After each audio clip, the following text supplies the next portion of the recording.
Alright guys, prompt 4 is kind of a choice, so it can go one of two ways. Its main focus is school, educational experiences, and then challenges if you choose to write about that.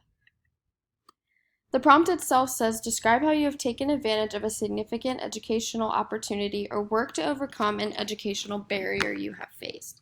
So you'll notice that this is really two different prompts, both focused on education, but one talks about an advantage and one talks about a barrier.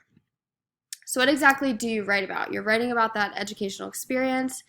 If you're going to write about something offered that you took advantage of in school, that could be something like an honors program, an enrichment program, a specific academy like a pathway, and then AP or advanced classes. If you're going to talk about an educational barrier you face, that would be like a challenge, something that got in your way for a little bit of success, a personal problem that impacted your educational experience, something you had to overcome to be successful in your educational setting.